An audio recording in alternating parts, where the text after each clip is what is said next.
প্রয়োজন হইল যে আজকে আমরা সোনাই অথবা কাছাড় জেলা আহলে সুন্নাত ওয়াল জামাতের যে কমিটি বানানি হয়, এই কমিটি বানানোর উদ্দেশ্য হইল সবাই মক্তব জায়গায় জায়গায় আপনার ব্যবস্থা করা হইতো।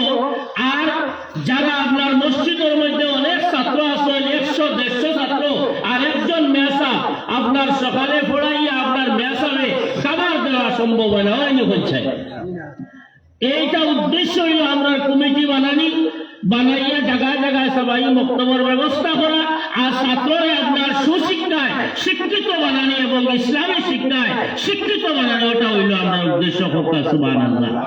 আমরা যেন ঠেলা খেলি আর অমুকের হমুকের আপনার কোনো প্রয়োজন নাই।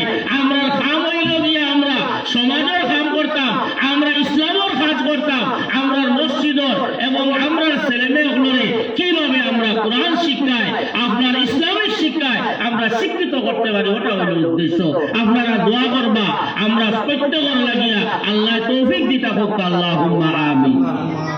আল্লাহ আমরা মুসলমান রাইছেন, আল্লাহ শুকরিয়া আমরা আদায় করতাম। আজকে যখন এত বড় বড় নিয়ামত হল আল্লাহ আমরা দান করছেন, আল্লাহ হাত দিছেন, পাও দিছেন, চক্ষু দিছেন, সমস্ত অঙ্গ আল্লাহ রাব্বুল আলামিন আমরা দিছেন। আজকে যদি আল্লাহ এই সমস্ত দিতা না, আজকে যদি আমাদের চক্ষু একটা আল্লাহ দিতা না, তাহলে অন্ধ হইতাম। আসলে কি অবস্থা হইতো আসলো।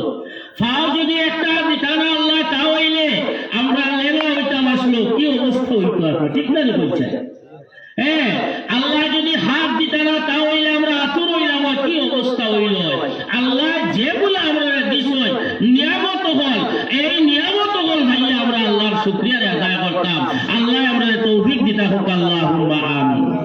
সূরা রহমানের মধ্যে একবার না দুইবার না আল্লাহ রাব্বুল আলামিন আপনার 31 বার আপনার বইতরা, ও আমার বান্দা হল তোমরা আমার কোন কোন নিয়ামত হললে তোমরা অস্বীকার করবাই। কোন কোন নিয়ামত হললে আল্লাহ যখন আমরা ঘুমাইবার লাগিয়া ভালো ভালো আপনার বিছনা আমরা রেডি করে রাখা গাড়ি বলছে, তাহলে মফিল শেষ হইতো আর গিয়েও আমরা আপনার বিছনাটা আপনার ঘুমাই দিতাম।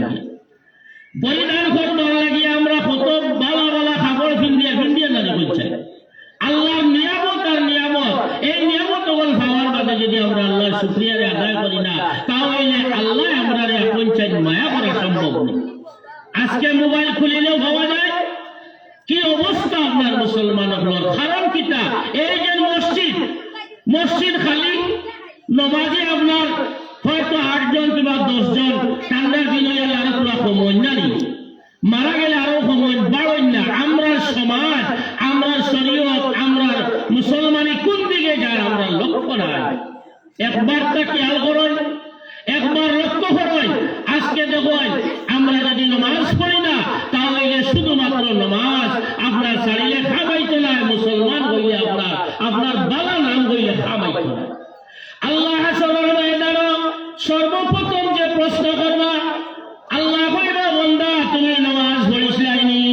সেই দিন আমরা কেউ আপনার এই সওয়াল থেকে আপনার ছুটা সম্ভব হইতো না। যারা বালিগ হয়ে গেছে, 9 বছর হয়ে গেছে গিয়া, তুমি তাই নামাজ পড়া আরম্ভ করো। 12 বছর হয়ে গেছে গিয়া, তোমার উপরে নামাজ আপনার ফরজ হয়ে গেছে গিয়া, তুমি কোন অবস্থায় নামাজ আপনার ছাড়িতে পারতাই না, কোন অবস্থায় পারতাই না। আমরা এখন বর্তমানে অনেক নওজওয়ান ভাইয়া নকল আসেন, নামাজ পড়েন না।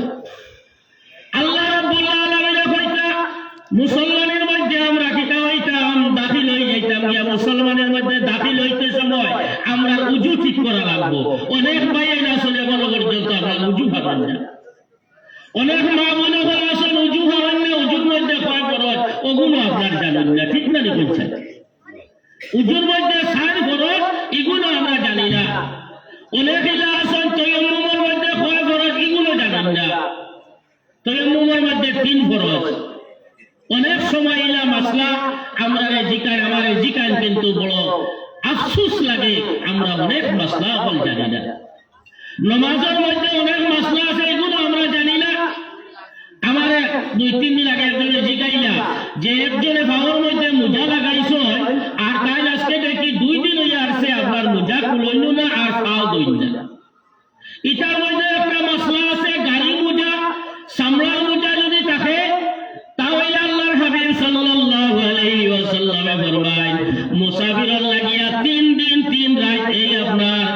পাওয়ার মধ্যে যদি মোজা লাগাই থাকে, মোজার উপরে আপনার মাসা করলে আপনার মাসা হয়ে যাইব গিয়া।